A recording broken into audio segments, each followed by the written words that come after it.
catalog business, so search is kind of second nature to us in that sense.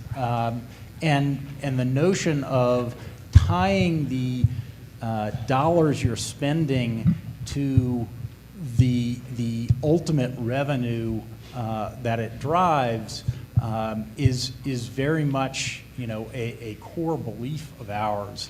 And I think, one of the things that we have certainly seen over the last 10 years, 12 years, this company called Google is doing really, really well. And it's a product of the fact that you can track the value of search really, really tightly. And it is demonstrable return on investment that has allowed Google to take huge share in the online advertising space and eat into budgets from other channels. And that trackability of results has been key. But what I think is interesting is it's getting harder and harder in some sense to track that value precisely. And there are a number of barriers that advertisers face to pinning the tail on that donkey. So wanting to share some ideas, to get some ideas, and talk about that, I'm going to let the panelists introduce themselves real quick. Hi, I'm Sachin Gadvi. I'm the Director for Search and Mobile Marketing at Tickets Now. Tickets Now is a event resale marketplace where buyers and sellers come in and post tickets and buy event tickets for sports, concerts, and theater primarily. Really exciting field. Consumers that are highly passionate about sports or the artists that they love. I manage the paid search, SEO parts of our business, and then have been heading all our mobile efforts over the last year. Hey, I'm Russ Mann, CEO of Cavario, a leading independent global SEM and SEO agency. We do have boots on the ground in China and other places, and also a leading SEO software company. I'm George Popstefanov. I'm the founder of PMG. We are a small boutique agency from Fort Worth. We work with primarily large brands, especially in the retail space. Hi, I'm Gordon Saunders. I'm a digital strategist with Genworth Financial. We're a leading Fortune 500 insurance holding company. We offer financial services, including long-term care insurance, life insurance, mortgage insurance, and investments. Thanks, guys. So, first I wanted to talk a little bit about, the different goals that people have for search. Some folks use search to generate revenue that they can see right off the bat. They're looking for it to be cash positive and to use search as a cash cow. Other folks are using it as a branding vehicle on the other side of the spectrum to create brand awareness. There are folks that drive to targets, and the gentleman from Overstock was talking about this before, of where they're willing to take a loss on the first order in order to generate lifetime value. All different ways of looking at what search is supposed to do for you. So Sachin, if you would talk a little bit about what you're using search for at Tickets Now, it would be great. For us, search is definitely a direct ROI generating channel. It is one of our largest channels. We have been doing it for over 10 years, as long as Google's been around at our company, and have built out some great in-house expertise in search. So it's direct ROI generating. We have very specific, monthly sales and efficiency goals that we expect search to drive, and then the team gets individual goals that are, again, around sales and efficiency, and it works really well for us. We also, because it's such a big channel and we know so much from it, we use it as a way, and we'll probably talk about it later, when we're evaluating, let's say, business development deals or media deals that is going to bring in a certain amount of traffic, to be able to say, okay, if we were to get the same kind of traffic from paid search, what would it cost us? And, how does it measure up against search? Great. Gordon, do you want to take a crack at that? Yeah, sure. For paid search or search in general, it's starting to become a larger part of some of our marketing efforts. Traditionally, we've been more of an offline type business when it comes to lead generation. We're more of a manufacturer, if you think about it, with manufacturer reps out there. We have independent brokers and financial advisors. So for us, paid search has become a way of at least standing out, being found, especially in areas within our website where we're not fully optimized as much as we would like to be. And that's just due to a combination of a lack of in-house resources. So for us, what we're trying to do is we have multiple goals. And so we're going after brand awareness, but primarily one of the big things for us has been trying to really drive lead generation through both SEO as well as SEM. Great, thanks. George, tell us, in your practice, what are some of the things that folks miss in the value equation? Well, I've been in this space for about 10 years, and I think when search started, we first started measuring it like brand versus non-brand and thinking all the conversions we got with brand were, old customers, and all the conversions we got with non-brand, there were net new customers, and those things are changing. And then we started adding to our dashboards store locator pages, newsletter subscriptions, and things like that. But the environment has changed, and I know there's two sides of the equation, the value of social, but I think starting to measure social, like Google +1, Twitter's, buzz onlines, and things like that are becoming very important. So when you start a new campaign, clearly identify your primary goal, but also the secondary goals, and as things come up, like +1 and Twitter and new social media, add those metrics to those dashboards. I think there's a huge value there. Russ, do you want to pick up on that? Sure, I think since Cavario works with both e-commerce clients as well as large branded manufacturers, global clients, we find a lot of our clients will have multiple objectives, kind of like George was just talking about, where within one company, among various business units in various geographies, you may have one business unit that's trying to drive direct e-commerce. You may have one group that's trying to drive lead gen to a local direct sales force. You maybe have a different group in Asia or in Europe that has a channel group, and you may have a different group altogether that's just focused on brand. And so the interesting thing that we see working with large global clients, and we're known for working with Intel, Tektronix, Lenovo, among others, is that you can be working with a variety of business units in a variety of geos that have different business objectives, and the question is, how do you roll all those up and compare apples to apples across campaigns, because they're all competing for the same keywords, just like the previous group was talking about intent-based marketing. If you were working with personas and intents, the number of keywords, while seemingly infinite, is actually finite. And with intent, we're trying to expand that group of keywords, but there's a group of keywords that are finite for any brand or any product category. And in large, complex global organizations, how do you apportion out that very finite asset to the different groups and measure the value of paid search in particular for those? Interesting stuff. Yeah, we, at RKG, we've done a lot of really interesting stuff trying to pin the tail on the donkey for all of. I actually own 3 donkeys, by the way. If I make donkey references, I'm sorry. People call me an ass, and it's okay.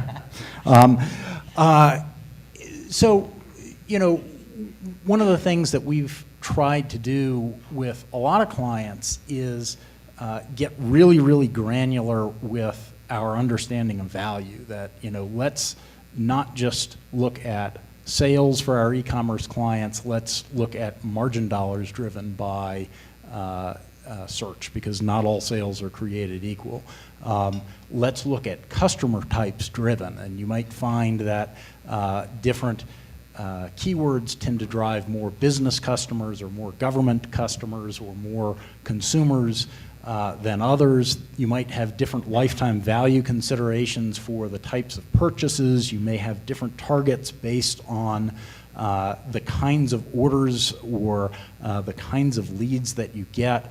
We know that all leads aren't created equally, that figuring out and tying, offline activity back into the search and into the actual bidding algorithms can be really, really valuable. And one of the things that we find, and I want to get your comments on, are, we have a lot of times, we have our own platform, we have our own technology, because it gives us this flexibility to sort of do whatever we need to do for our clients that makes sense to them. But a lot of times the struggles are mostly internal, that either they can't provide us with that data to tie the thread, or the group that has access to that data isn't interested in sharing it. There are resource constraints within IT departments that bind up the process. Would love to have you guys talk a little bit about those internal struggles, both creating buy-in for search, creating, Gordon, in your case, an understanding of what that value is compared to what other things, what other opportunities exist within the company. Sachin? Sure. So I can talk a little bit about how over the years our company has really educated all the senior management about the differences in how you measure, let's say, on your search platform versus the data that you're getting from web analytics. And sometimes it matches up and sometimes it doesn't. But the old thing of a man with two watches never knows what time it is. Right. But if we can figure out how much the two watches are different by, and that amount of time, in our case, the ratio between what we're getting from our channel-specific measurement and, let's say, from web analytics, and our CFO knows exactly what that ratio is between that, and if that changes, then we start talking about what's causing that, what's changed in the business. So I think creating that shared understanding and consensus over the years has been very helpful, so that then you can go off and really manage your channels versus spending all that time and energy in convincing folks about your numbers. Yeah, it's remarkable how difficult that is for a lot of organizations, particularly larger companies we work with. Getting that information up the chain is sometimes a struggle. Gordon? Yeah, thanks, George. Genworth IPO'd in 2004, broke away from General Electric. And so with General Electric, we had quite a bit of legacy systems. And as I mentioned previously, we really were more of a B2B model and not so much a B2C.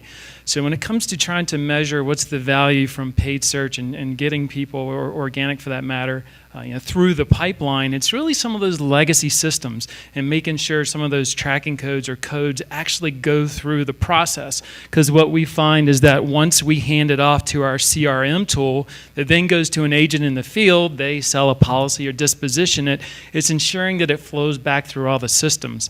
So we've actually, we work with George Mickey's team, and we've been pretty instrumental in getting a little bit tighter in measuring specifically how those campaigns have performed for us. But one opportunity that we need to try to address is specifically the ranking position and also the keywords that generate the interest, or better yet, the conversion. Right, and you all sort of have a distributed leads issue, that the leads are going off to folks, different agents in different parts of the country, and finding out which of those leads actually converted into something is challenging. Absolutely, it can be a challenge. Unfortunately, what I find, or better yet, we find, is that your CRM tool, just having a very tight process, at least in our line of work, is very critical to that closed loop tying in the measurement. George, what have you run into in your agency work?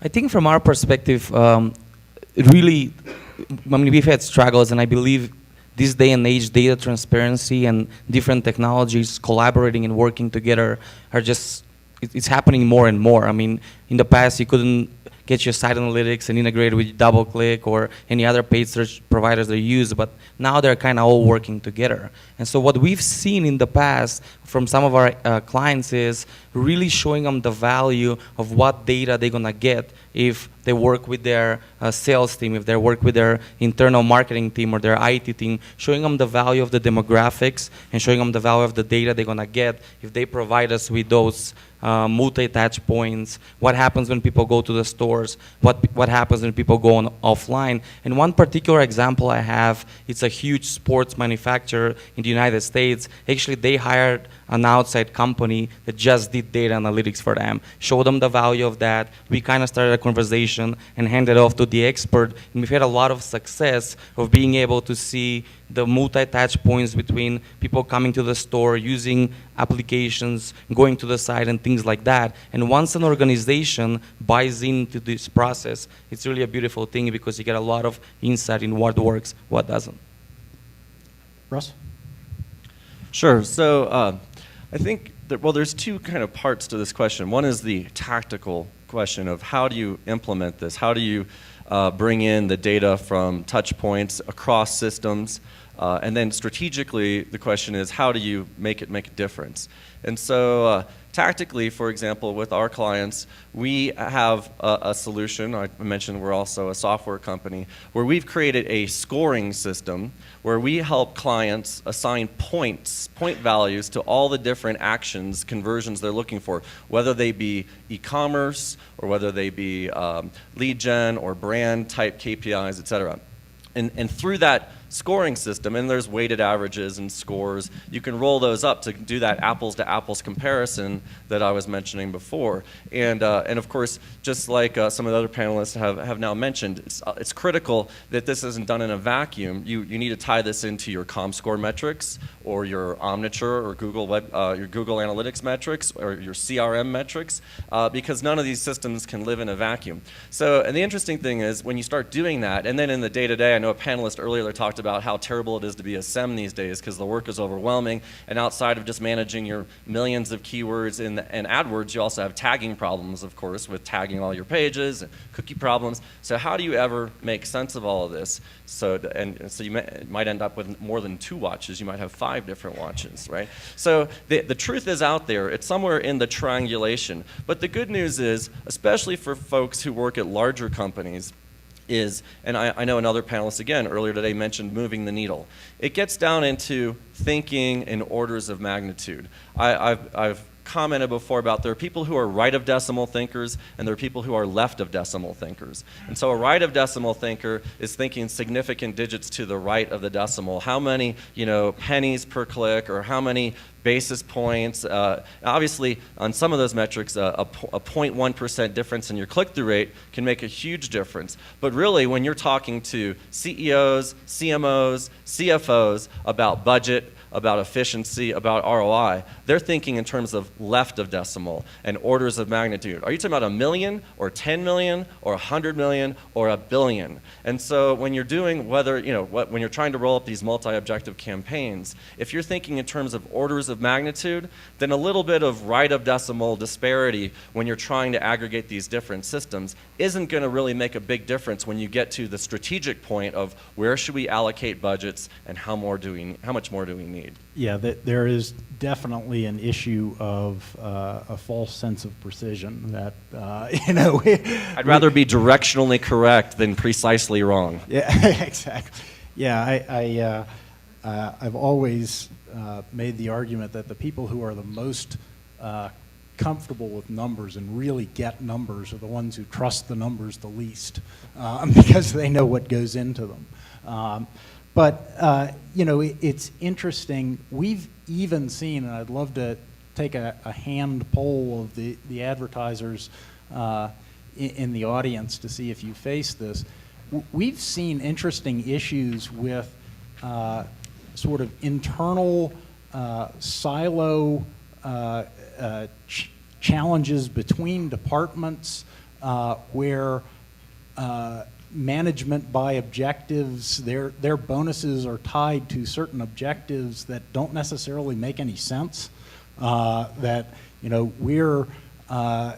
had an e-commerce a large e-commerce client that was tied to orders, and their bonuses were cost per order, and getting the most number of orders within a certain cost ratio, and we kind of scratched our head and said, well, but a $10 order is not the same as a $300 order, and a $100 order with 70% margin is better than a $100 order with a 10% margin. Shouldn't we be thinking more granular?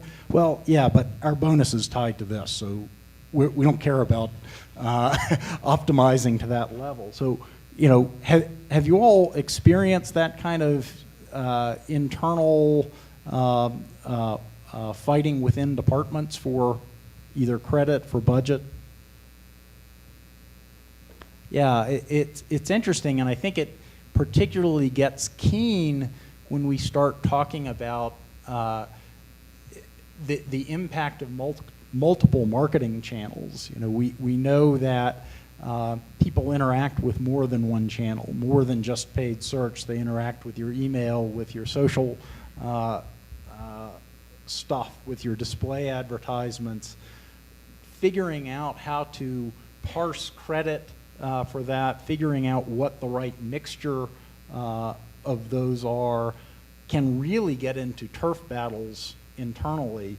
Sachin, have you guys been wrestling with this issue, and is it a problem for you? Not a huge problem, but I think what we've figured out is, we're never going to be able to precisely parse out the credit where it's due. You do things that you have control over. So in search, make sure that your tools are such that you're getting path to conversion data, and your cookie length is long enough that you can figure these things out. So you do what you have control over, and then you just take advantage of what you know. So if I know that our email team is going to be promoting a certain event, the search team knows it, and they're out there making sure they're in number one position for that event, because we know that not everybody's going to click through from the email. They're just still going to go on Google and either search for the event or search for us, and so let's make sure we take advantage of that. And similarly, if we know that certain other initiatives that might be happening across other channels, let's everybody try and take advantage of it. And somebody smart once told me that I don't want to spend a nickel trying to figure out which pocket the dime goes. Let's just make more money. Yeah, that's a great point. Gordon?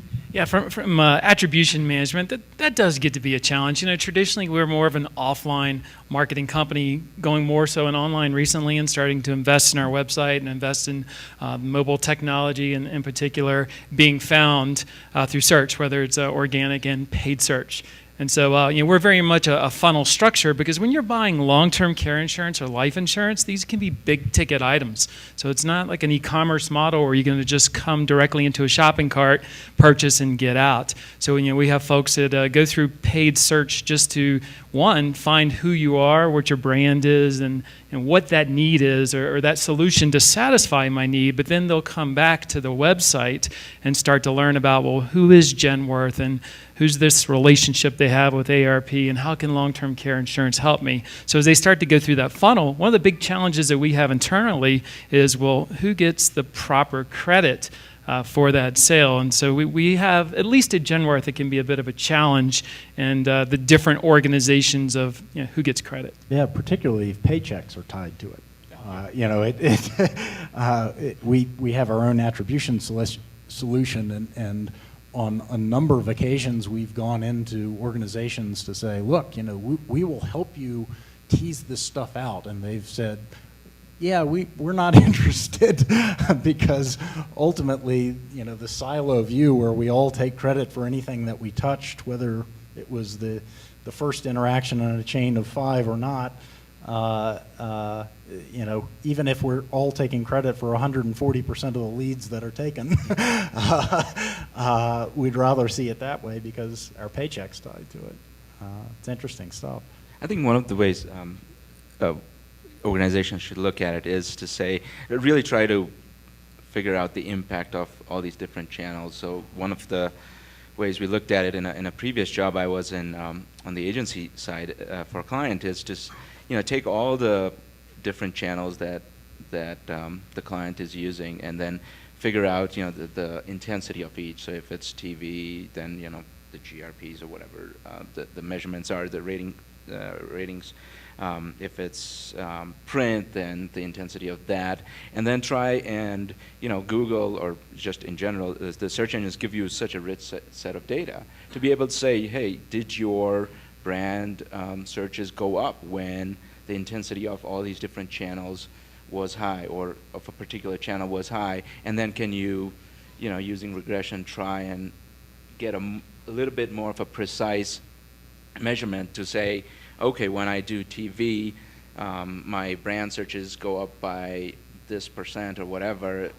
Okay, there's this impact, and you potentially try to give some sort of extra credit to the TV channel. Yeah, absolutely. And it's interesting in our business, when you hear folks from agencies like ours that are in the online space and the engines talk, you often hear about the impact of online advertising offline, but rarely are people willing to talk about the fact that offline marketing also impacts search, because it does. But Russ, can you talk a little bit about the experience there? Yeah, I was thinking more.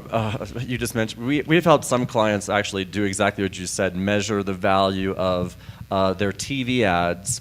Or specifically around the Super Bowl or the Olympics, for example, and how that impacted the number of searches and the queries, the conversions, et cetera. And sometimes it's counterintuitive, where you actually drive more high-quality traffic than you expect with higher conversions, and the decay before you get back to residual benchmark baseline takes longer. And sometimes it's pretty much exactly what you expect when you warn a client not to spend that money on that Super Bowl commercial, and then they get no lift whatsoever.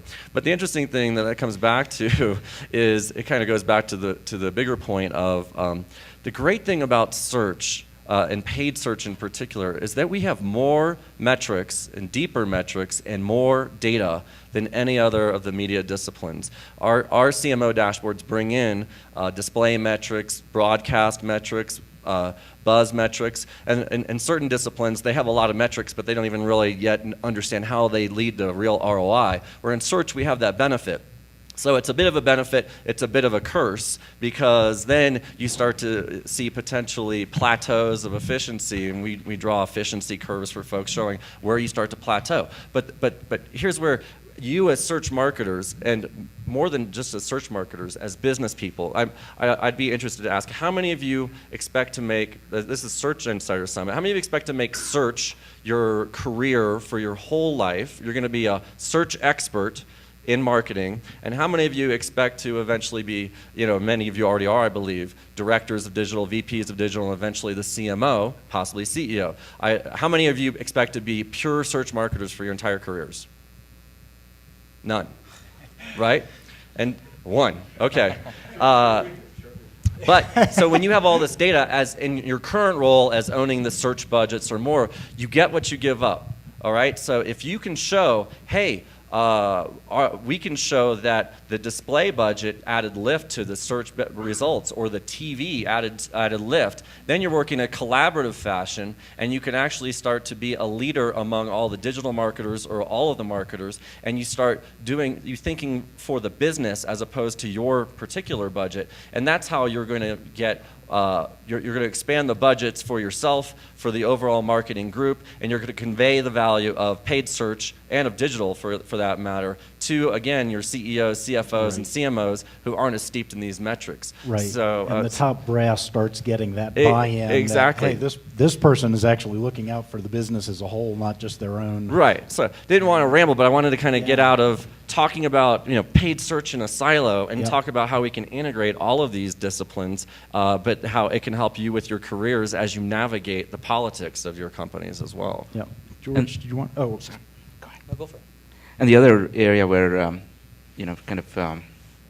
building on what you just said, is you can use search to see trends and get consumer insights from it. So that's another way by which you can broaden your sort of expertise in marketing beyond just search. Yeah, and using the little text ads that we love so dearly as testing vehicle for marketing copy and other advertising that may happen is, it's so testable. Getting back to Russ's point, we have all this data and it's very flexible.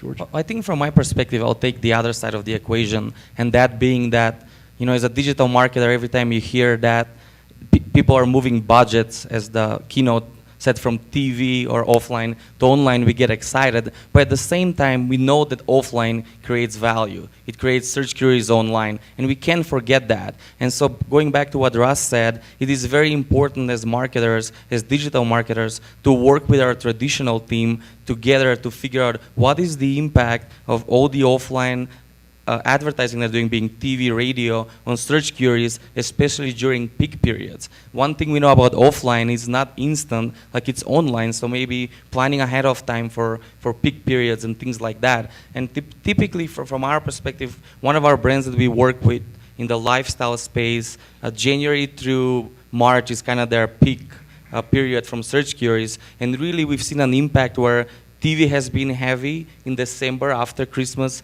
days leading up to January, and then kind of them laying off from TV and putting the advertising dollars in non-branded keywords or buying a homepage takeover on Yahoo or things like that. And we've actually seen where they've spent more money on TV during this period. We've had a higher search volume for branded keywords that put it in displays. Now, as a digital marketer, I'm not saying TV is better than search or display, but working together, understanding how things work together, I think will yield better results. And to Russ's point, will make you a leader within your organization about getting the teams aligned more. That's a great point. And I think a point that we've always made with our clients is that, search is in some ways, a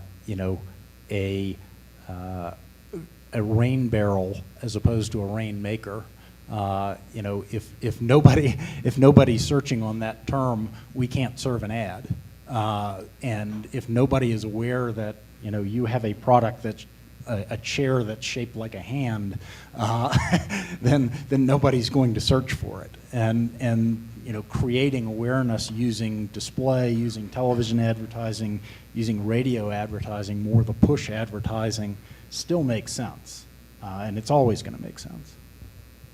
Well, I know we're hopefully do some Q&A because we want to make sure we don't forget. I mean, the topic is measuring the value of paid search, and so obviously there's these great tools out there like Kensho, like Adobe's Site Catalyst, and of course Google gives us all of this great information that we can then analyze to measure the value of paid search and to expand the value of paid search. So if we deviated too far from the topic and you want to ask more specific tips and tricks on that, we can all talk about that for the Q&A here. But hopefully we got to a more strategic level of conversation for everybody. Just so I can brown nose up to the MediaPost guys that let me be MC this event, I think our title sponsor Yahoo has some great tools that could help us in that capacity. Yes, Yahoo too, absolutely. Yep, go ahead. Had a question as several of you have mentioned different ways to measure multi-channel and the different media mix. And in the various sessions I've heard the consulting companies like MMA or Hudson River Group, I've heard software companies where you're aggregating data, agencies, and also internal systems, right? Data warehouses and SaaS on top. And I'm kind of curious for the end advertisers on the stage of, what do you see as the methods that are working to solve these challenges? Oh, I know at least for the work that we do, the paid search channel is the most effective for us because through the very tight integration of whether it's on Google or Yahoo, and all the pass through to our search agency that then flows through our web metrics tools and through our back-ended systems. It's really tight, and we can directly see conversion. Whereas it comes through some of these offline channels, we really have a difficult challenge there. So as far as how we're measuring, it's a combination, to your point, of you've got agency, you've got in-house process, and it's just trying to pull it all together to interpret, what does that mean? So, question over here. Russ, I liked your soundbite about the right and left of decimal thinking. And so my question is about the frequency and depth of optimization, right? I mean, Sachin, tickets, sort of impulse purchase, you're optimizing minute by minute, poring over the data and making moves. How do you make sure that you don't over-optimize and act too quickly based on a minute's worth of data? And then at the other end, Gordon, insurance, long sales cycle, and as you mentioned, you're sort of the OEM, so you're not in many ways. You may not even see that end conversion coming through you. So when you're managing budgets, I'd imagine it's more proxy metrics. And so how do you even optimize it all? We've got sort of both ends of the spectrum there. So I'm curious how you guys approach that. Yeah. So for our category, I like to say that the difference between making a little bit of money and losing your shirt in paid search is very little. Like you could go from one end to the other very quickly. So when in doubt, we probably optimize sooner rather than later. But having said that, we do take a portfolio approach to our paid search program, so that you can take your lumps occasionally on certain events or certain keywords, because you'll make it up somewhere else. But yeah, for us, in the event space, it's like having a Black Friday every week on a handful of events. So somebody announces that they're going on concert, on a tour in April, all of a sudden there's this huge spike in demand, and we have to be there to capture that demand when that happens. And then it's going to level off and kind of keep going till the tour starts again. But we need to be there when last week the bowl games are announced of who's going to which bowl game. Big spike in demand. You have to be there. Teams are on at that time, watching TV, looking at their results that are coming through, and deciding, okay, how much money am I spending? Is this too much? Do I take my losses, shut everything down, or do I keep on going for a few more hours? So, in general, we're gonna. I think that we do probably optimize a little too much, but it's it all depends on how the rest of your business is doing, and at times you're going to be willing to be able to take more risk because there's enough opportunity that you think you can grab, and at other times you might not.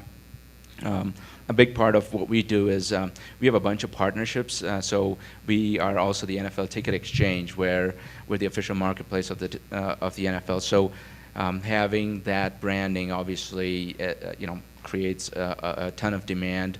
Sunday afternoons when a game is on and they run an ad for the exchange, you can see searches spike up at that time. And now the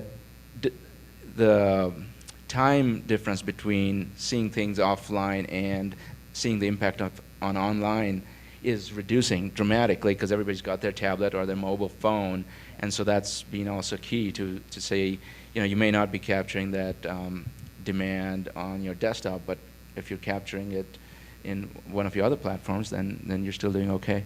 So do you sit there on Sunday afternoon with like 5 TVs and 5 monitors, and you optimize daily, hourly, or minute by minute in real time? Thankfully, I don't personally, but I am looking at our platform to see how the sales are coming through and how much we're spending. So, plus your inventory is perishable. Absolutely, yeah. It goes away. Yeah, thankfully we don't hold inventory, which is nice. We don't have to take any inventory positions, but yeah, it is perishable, and a lot of times the same, it's the same event that a lot of competitors are carrying. So you want to make sure that you're there when the consumer is there. How often are you optimizing? As far as optimization, we're looking at probably every week or so. We're working with an outside agency. We work with George's company, as a matter of fact, for our primary search. So they're looking at the type of devices that the searches are originating from, and also the keyword mix. But really, when it comes to us, we look at relevance and user experience. So based on where we're sending people, does it provide them with enough information to help move, as we've heard, the needle earlier, but to the point of conversion?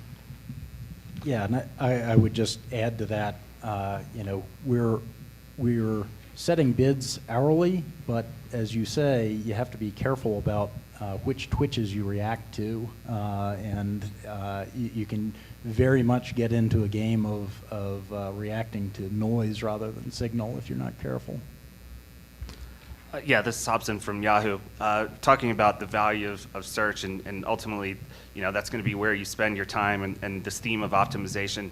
We've heard that within Ad Center, there's a higher ROI. We've seen that the platform definitely rewards advertisers that dig in and invest in optimization. How do you measure, how do you divide your time when you're deciding, where to focus that optimization, and do you think you're doing enough on the Ad Center platform? I mean, from my point in the agency world, and I suspect Russ would say this as well. We've built tools that work with all of the platforms, so that the keyword list on Google looks a lot like the keyword list on Ad Center. We're really not starving Ad Center. Our systems are doing the same math, so it's kind of a non-issue for us, but.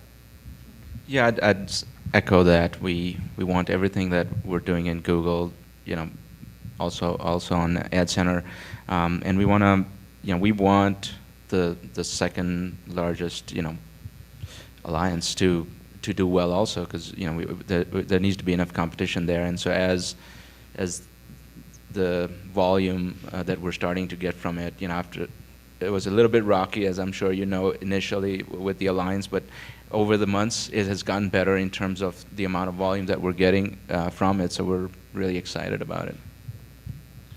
Yeah, I mean, at the end of the day, as an agency working with large global clients, we try to be ROI hunters, right? And so, and we actually are leveraging Kenshu for our agency on the paid search to help scale up those campaigns. Of course, you're also trying to ROI hunt on maybe not some of the bigger engines, but also some of the global engines that don't have APIs, or some of the alternative sources of pay-per-click opportunities that I know are some of the sponsors here of the show today. But at the end of the day, if you're focused on the ROI of the clients and you're leveraging all the available data, then it's less about picking and choosing one publisher versus the other, and more about targeting to the individual consumer. And that's actually one of the things that I think Yahoo and Bing are doing really well with the AdCommie integration of the keyword expands and intent. And one of the things I know that you used to have, and I'm not sure where it's at anymore because I haven't been in the weeds as much, but the ability to actually target personas or demographics, that's one thing that I've been waiting to see across all the engines is, now the hype in display is that you can target audiences. We still, right, in search we can still only target keywords. We can't really target audiences yet. But I think Bing was one of the first to make some, and Yahoo together were some of the first to make some advances in letting us target audiences on registered consumers. But again, it's all about focusing on the ROI and not about picking and choosing between publishers or platforms. To add to this, what Russ saying, I mean, we use Kenshu as an agency as well, and it's kind of interesting based on the client, the industry, who the competitors are. In some cases, our ROI on Bing and Yahoo is better, and so it's purely an ROI-driven play, to where you don't, back in the day you said, okay, 30% of the market share was on Bing and Yahoo, so I'm going to spend 30% of my budgets there, but that's changed. It's purely ROI. Sometimes it might be 30% of the market share, but the ROI is so much better that you spend 50% of your budgets there, and so on. The second thing I really like about it is an agency, we also want the alliance to do well, because you guys are pushing Google to add more targeting capabilities, more data data transparencies and things like that. And so we're hoping that continues as well. Guys, just due to timing, we're going to entertain one more question here, and then I would just say for you guys answering it, because, man, you guys are talkers, keep the replies tight, all right? Yeah, Craig Birdie from 3M. So could you guys talk a little bit about about landing pages and conversion pathing, and how you are kind of teasing that out, and the role it plays, especially when working with real traditional marketing agencies? I'm going to add really quickly, if I might take this. I think we do landing page optimization as a company, and what we found out, to kind of tie back into the social media, is we found out putting something like Twitter or Facebook to where it shows who of your friends like the brand and everything else has the same impact to conversion as putting something like HackerSafe or VeriSign. And so I think from that perspective, the value of social media and talking about that, and really the value of search, I think it's very important from a conversion landing and conversion optimization perspective to take advantage of some of the free tools that are available for us as marketers. The second thing is that landing page testing and landing page optimization is very important in paid search, right? 5-6 years ago, there were not that many competitors that are spending a huge amount of dollars online. And so really being able to differentiate yourself on the fraction of the traffic you do get to the site, you really should have a pretty streamlined process from a conversion perspective. Yeah, for us, it's testing relevance, landing page testing is very critical. And unfortunately, we don't do enough as I'd like to, again, because it's just limited in-house resources. But I can't stress enough the importance of testing and, again, the relevance to the user experience. Great.